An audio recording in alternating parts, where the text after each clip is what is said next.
This is the replica of the home where Preacheranse Hatfield once lived. This side of the hog trials between the Hatfields and McCoys, and also the election grounds were right here next to us, and that was the site where Sid Hatfield was mortally wounded and died 3 days later at Devlance's home. Also, my great-grandfather, Jeremiah Hatfield, is buried just up the road here, about 1.5 miles. He actually built this home. He was a carpenter by trade, and we don't know the story behind it yet, whether he actually owned it and sold it to Preacheranse or whether he just built it for him. But anyhow, it's a very nice cabin replica they made here. They did a really good job redoing it, and it's actually on the site where the actual history took place here between the Hatfields and McCoys. Let's step on the inside here.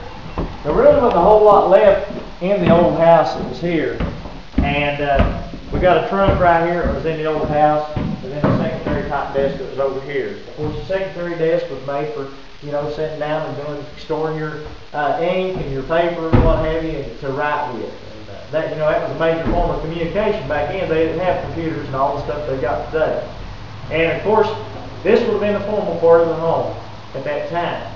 And you know, they did a lot of the cooking outside and in the fireplaces. And later on, this house had clapboard siding put on it, and a kitchen was built out back. Most of the kitchens in those days was not built connected to the house. And in later years, it was connected to the house.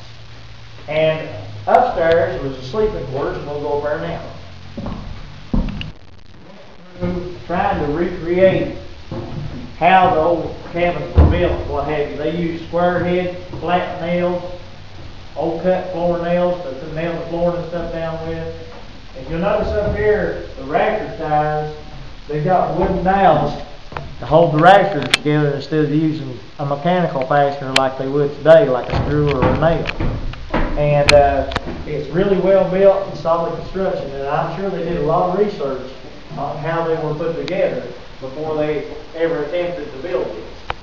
Got a lot of windows up here. At that time, I don't know whether they would have opened or not. They fixed these where they wouldn't open.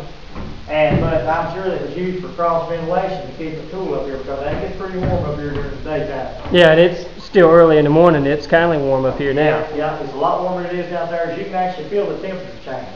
But you know, in the wintertime, when you had your fireplaces going, that heat come up here, I'm sure it was a pretty nice place to sleep.